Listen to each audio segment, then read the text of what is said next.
আজকের ভিডিওটি হলো একাদশ দ্বাদশ শ্রেণীদের তথ্য বিষয় পঞ্চম অধ্যায় প্রোগ্রামিং ভাষা। আজকে আমি তোমাদেরকে আরেকটি প্রশ্নের সমাধান করে দেবো। দেখো, প্রশ্নটা হচ্ছে পাস নাকি ফেল তা জানার জন্য অ্যালগরিদম ও ফ্লোচার্ট করো। পাস নাকি ফেল, তাহলে আমরা প্রথমত অ্যালগরিদমটা করি। প্রথমত আমরা কি লিখবো যে স্টেপ 1, যদি বাংলায় লিখি তাহলে হবে ধাপ 1, ধাপ 2, ধাপ 3, আর ইংরেজিতে লিখলে স্টেপ 1, স্টেপ 2, স্টেপ 3 এরকম। তাহলে আমি ইংরেজিতেই লিখতেছি। তাহলে প্রথমত কি করতে হবে, স্টার্ট মানে শুরু করতে হবে, এই যে স্টার্ট। তারপর হচ্ছে স্টেপ 2, এই স্টেপ 2 এর মধ্যে আমাদের ইনপুট নিতে হবে, এই যে ইনপুট। এখন ইনপুট আমরা কি নেব, আমাদের প্রশ্নটা হচ্ছে পাস নাকি ফেল তা জানার জন্য অ্যালগরিদম আর ফ্লোচার্ট করো, পাস নাকি ফেল। তাহলে আমরা পরীক্ষার মধ্যে যে আমরা যে পরীক্ষা দিই, পরীক্ষার মধ্যে আমরা যদি 33 পাই তাহলে পাস, 33 বা 33 এর বেশি পাইলে পাস, 33 বা 33 এর কম পাইলে কিন্তু আমাদের ফেল। এটা কিন্তু আমাদের নাম্বার বা মার্কস, মানে আমরা পরীক্ষায় কত নাম্বার পাইছি বা কত মার্কস পাইছি। তাহলে তোমরা ইনপুট মার্কসও নিতে পারবা, নাম্বারও নিতে পারো। আমি মার্কস লিখলাম, দেখো MARKS মার্কস। তোমাকে বলে না যে বন্ধু তুই পরীক্ষায় কত মার্কস পাইলি বা পরীক্ষায় কত নাম্বার পাইলি এরকম। তাহলে দেখো স্টেপ 2 হয়েছে, এখন স্টেপ 3। এই স্টেপ 3 এর মধ্যে আমাদের এখন একটা শর্ত লিখতে হবে। দেখো শর্তটা হচ্ছে ইজ, তারপর হচ্ছে দেখো MARKS মার্কস, তারপর হচ্ছে গ্রেটার দেন, তারপর হচ্ছে সমান, তারপর হচ্ছে 33 মানে 31, তারপর হচ্ছে প্রশ্নবোধক চিহ্ন। এটা একটু বুঝো, আমাদের পরীক্ষার মধ্যে কিন্তু শর্তটা হচ্ছে এরকম, যদি আমরা 33 বা 33 এর বেশি পাই তাহলে আমরা পাস করছি, আর যদি আমরা 33 এর কম পাই তাহলে কিন্তু আমরা ফেল করছি। এখন কিন্তু এই জায়গায় বোঝাতে হবে যে ইজ মার্কস গ্রেটার দেন অথবা সমান 33 প্রশ্নবোধক চিহ্ন, মানে বোঝাচ্ছে যে এই মার্কস মানে নাম্বারটা কি আমার 33 এর থেকে বেশি বা 33 এর সমান। তো এই জায়গায় আমাদের দুইটা উত্তর আসবে, একটা হচ্ছে ইয়েস, একটা হচ্ছে নো। আর এটা হচ্ছে তোমার এক নাম্বার আসবে হচ্ছে ইয়েস, আর 2 নাম্বার আসবে হচ্ছে নো। এখন তোমার এক নাম্বার হচ্ছে ইয়েস, ইয়েস এর মধ্যে তোমার হবে আউটপুট হবে পাস, আর 2 নাম্বার হবে তোমার আউটপুট ফেল। এটা বুঝছো কিছু? এটা কিভাবে হয়েছে দেখো, প্রশ্নের শর্তটা হচ্ছে যে ইজ মার্কস গ্রেটার দেন অথবা সমান 33, তারপরে প্রশ্নবোধক চিহ্ন, মানে আমার এই নাম পরীক্ষার প্রাপ্ত নাম্বারটা কি 33 এর সমান বা 33 এর বেশি। হ্যাঁ, বেশি বা সমান, তাহলে আমি কি পাস করছি, তাহলে আউটপুট পাস। আবার এই নাম্বারটা কি 33 এর সমান বা 33 এর বেশি না, এই যে নো, নো মানে না। তাহলে যদি আমার 33 এর সমান না হয়, 33 এর বেশি না হয়, তাহলে 33 এর কম, আর 33 এর কম পাই তো আমি ফেল, তাহলে যে আউটপুট ফেল। তাহলে আমাদের দুইটা আউটপুট বের হয়ে গেছে। এখন আমাদের স্টেপ 4 হচ্ছে শেষ।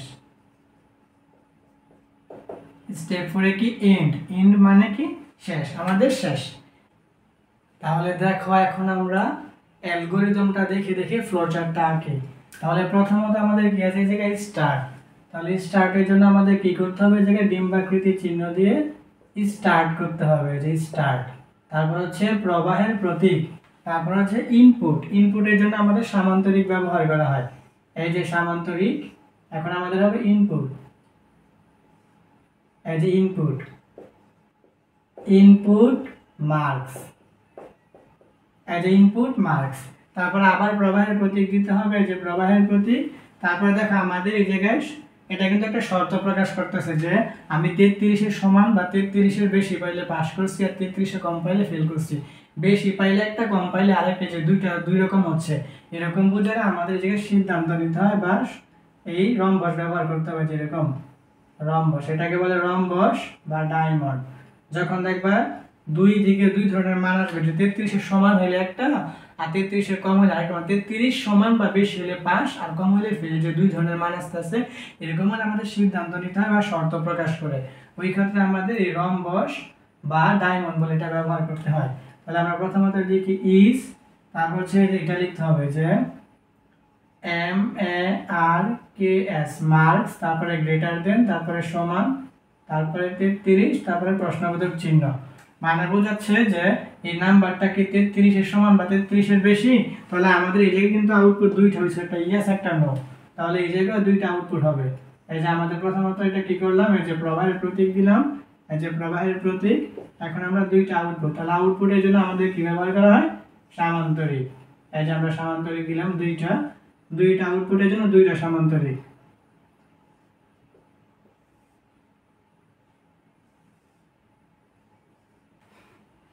তাহলে দেখো আমাদের এই নাম্বারটা হচ্ছে যে মার্কস গ্রেটার দেন অর সমান 33, অর্থাৎ নাম্বারটা কি আমার 33 এর সমান বা বেশি। তো এই জায়গায় আমাদের যদি সমান বা বেশি হয় তাহলে হবে পাস, আর যদি না হয় তাহলে হবে ফেল। তাহলে পাস আর ফেল দুইটা আউটপুট, এই যে একটা এই যে আরেকটা, আউটপুটের জন্য সামান্তরিক। এখন ধরে আমি এই জায়গায় ইয়েস লিখলাম আর এই জায়গায় নো লিখলাম। এখন কিন্তু এই জায়গায় যে আমাদের ইয়েসের মধ্যে কি আউটপুট পাস, তো এটা হবে আউটপুট পাস। আর এই জায়গায় কি আছে, নো হলে কি আউটপুট ফেল। তাহলে এই যে নো, এই জন্য হবে আউটপুট ফেল। শর্তটা হচ্ছে আমাদের মার্কস মানে নাম্বারটাকে 33 এর বেশি বা 33 এর সমান। তাহলে আমি বলতেছি হ্যাঁ, মানে আমার নাম্বারটা 33 এর সমান বা 33 এর বেশি, তাহলে আমি কি পাস করছি, তাহলে আউটপুট পাস। আবার আমার নাম্বারটা কি 33 এর সমান বা 33 এর বেশি, না 33 এর সমান না 33 এর বেশি না, তাহলে 33 এর কম, তাহলে আমি ফেল করছি, আউটপুট ফেল। তারপরে আমরা কি করব, আমাদের দুইটা আউটপুট বের হয়ে গেছে। আমরা এখন এই যে প্রবাহের প্রতীক দিয়ে তারপরে যে বৃত্ত দিয়ে এটা সংযোগ করব। আমরা জানি বৃত্ত দিয়ে আমাদের ফ্লোচার্টে সংযোগ করা হয়। সংযোগ যখন হয়েছে তখন আমাদের কাজ শেষ, এই যে আমরা এন্ড করে দিলাম, এন্ড শেষ আমাদের।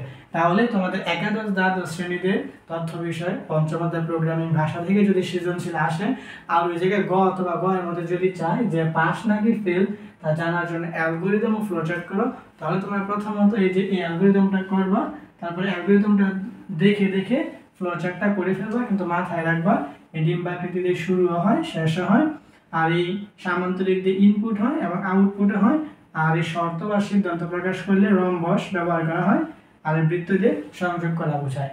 আশা করি তোমরা বুঝতে পারছো। আজকে আমি তোমাদেরকে দেখাবো দুইটি সংখ্যার যোগফল নির্ণয়ের জন্য অ্যালগরিদম এবং ফ্লোচার্ট। তাহলে দেখো আমি প্রশ্নটা আগেই লিখে রাখছি যে দুইটি সংখ্যার যোগফল নির্ণয়ের অ্যালগরিদম ও ফ্লোচার্ট করো। তাহলে আমরা প্রথমত এই পাশে অ্যালগরিদমটা করব। তাহলে দেখো অ্যালগরিদমটা আমাদের করা হয় বিভিন্ন ধাপে ধাপে। যেমন বাংলায় বলা যায় ধাপ 1, ধাপ 2, ধাপ 3, ধাপ 4, ধাপ 5, এইভাবে আমরা অ্যালগরিদমটা করি, এটা হচ্ছে আমাদের করার নিয়ম। আর ইংরেজিতে করতে step 1, step 2, step 3, step 4, step 5, এইভাবে।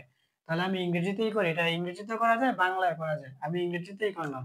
দেখো প্রথমত হচ্ছে আমাদের স্টেপ 1। স্টেপ 1 প্রথমত কি হবে, স্টার্ট। তারপর হচ্ছে স্টেপ 2। আমাদের অ্যালগরিদম কিন্তু করা হয় এই ধাপে ধাপে, স্টেপ 1, স্টেপ 2, এইভাবে।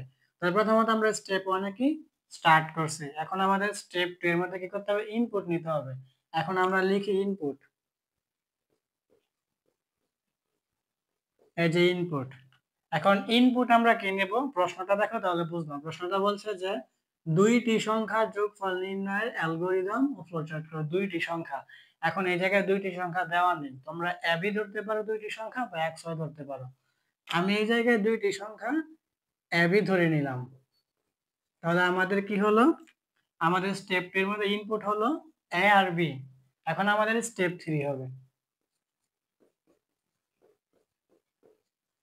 স্টেপ 3 এর মধ্যে হচ্ছে এখন আমরা যে ইনপুট নিলাম দুইটা সংখ্যা এ আর বি, এখন এই এ আর বি এর কি করতে হবে। এখন প্রশ্নে কিন্তু বলছিল দুইটি সংখ্যার যোগফল, মানে আমাদের যোগফল বের করতে হবে। তাহলে এখন যোগফলের ইংরেজি কি, টোটাল। যোগফলের ইংরেজি কি, টোটাল। এখন টোটাল সমান কি হবে, এ প্লাস বি। এটা হচ্ছে তোমার প্রক্রিয়াকরণ, এটাকে বলা হয়। এখন আমাদের স্টেপ 3 এর মধ্যে আমরা এই কাজটা করেছি যে আমাদের প্রশ্নে বলেছিল যে যোগফল বের করো। তাহলে আমরা যোগফলের ইংরেজি কি, টোটাল। এই যে আমরা টোটাল লিখছি। এখন যোগফল মানে কি, এ প্লাস বি, ঠিক আছে এতটুকু। এখন আমাদের হবে স্টেপ 4। স্টেপ 4 এর মধ্যে কি হবে, এই যে আমাদের স্টেপ 3 এর মধ্যে এই যে টোটাল সমান a প্লাস b, যে a প্লাস b যোগটা যে হবে, যোগটা হয়ে কিন্তু আমাদের এই টোটাল এই যোগফলটা বের হবে। এখন এটা কিন্তু আমাদের ইনপুটটা আমাদের আউটপুট হবে। এই আউটপুট হবে কি আমাদের টোটাল, এই আউটপুটটা হবে আমাদের টোটাল। অর্থাৎ আমরা ইনপুট নিয়েছি ab, তারপরে আমরা কি করতেছি ab কি করতে হবে, যোগ করতে হবে। আমরা টোটাল a প্লাস b করছি, যখন আমাদের যোগফলটা বের হয়েছে তখন আমাদের এটা আউটপুট হিসেবে বের হয়ে যাবে, যে আউটপুট এই যে টোটালটা আউটপুট। যখন আমাদের আউটপুট বের হয়ে গেছে টোটাল মানে আমাদের যোগফল চাইছি, যোগফল বের হয়ে গেছে, এখন আমাদের স্টেপ 5 এ কাজটা শেষ। তাহলে শেষের ইংরেজি হচ্ছে ইন্ড, ই এন্ড ইন্ড। ঠিক আছে, তাহলে এটা হচ্ছে আমাদের অ্যালগরিদম। প্রথমত স্টেপ 1 স্টার্ট, তারপরে স্টেপ 2 এর মধ্যে হচ্ছে আমাদের ইনপুট এ বি নেওয়া হয়েছে দুইটা সংখ্যা, তোমরা এক্স ওয়াই দিতে পারো, কোনো সমস্যা নেই। তারপরে স্টেপ 3 এর মধ্যে হচ্ছে আমাদের বলছে যোগ করতে, তাহলে যোগের ইংরেজি হচ্ছে টোটাল। এই টোটাল মানে এ প্লাস বি, যোগের কাজ যেহেতু। যখন আমাদের যোগের কাজ হয়ে গেছে তখন স্টেপ 4 এ আউটপুট টোটাল বের হয়েছে। যখন আমাদের আউটপুট বের হয়ে গেছে তখন আমাদের কাজ শেষ, স্টেপ 5 এ এন্ড শেষ। তাহলে আমাদের অ্যালগরিদমটা শেষ। এখন আমরা এই অ্যালগরিদম দেখে দেখে আচ্ছা ফ্লো চার্ট করবো এই পাশে, দুইটি সংখ্যা যোগফলের ফ্লো চার্ট। তাহলে ফ্লো চার্টে প্রথমত আমাদের ফ্লো চার্ট করা হয় বিভিন্ন প্রতীকের সাহায্যে। ফ্লো চার্ট করা হয় কি বিভিন্ন প্রতীকের সাহায্যে। তাহলে আমাদের প্রথমত এই স্টার্ট করতে হয় এই ডিম্বাকৃতির চিহ্ন দিয়ে। আমরা এখান থেকে দেখে দেখে লাগবো, এই যে জায়গায় স্টার্ট আছে, এই স্টার্টটা আমরা এই জায়গায় লিখছি, এই যে ডিম্বাকৃতির চিহ্নের মধ্যে স্টার্ট লিখতে হয়। তারপর এটাকে বলে প্রবাহের দিক। তারপরে আমাদের ইনপুট নিতে হবে। এখন ইনপুটের জন্য ঘর রাখতে হয় সামান্তরিকের ঘর। এই সামান্তরিকের ঘর আঁকা হলো, এই জায়গা হবে ইনপুট, ইনপুট এ বি। যখন আমাদের ইনপুটের কাজ আছে তারপরে কিন্তু আমাদের টোটালের কাজ আছে যে a প্লাস বি। তাহলে এটা হচ্ছে প্রক্রিয়াকরণ বা প্রসেসিং। আর প্রক্রিয়াকরণ বা প্রসেসিং এর কাজটা আমাদের ফ্লো চার্টে করা হয় আয়তক্ষেত্রের ভিতরে, এই যে আয়তক্ষেত্র। এখন আমাদের আয়তক্ষেত্রের ভিতরে কি হবে, টোটাল, এই যে টোটাল সমান a প্লাস বি। তারপরে কি আছে আউটপুট, আউটপুটের জন্য আমাদের সামান্তরিক আঁকতে হয়। তাহলে আমরা সামান্তরিকটা এঁকে ফেলি। এখন আমাদের হচ্ছে আউটপুট টোটাল। যখন আমাদের আউটপুট বেড়েছে তারপরে কিন্তু আমাদের কাজটা শেষ ছিল। তাহলে আমাদের ফ্লো চার্টের ক্ষেত্রে শেষের জন্য এই যে ডিম্বাকৃতির চিহ্ন দিতে হয়, ডিম্বাকৃতির চিহ্ন এন্ড। ঠিক আছে।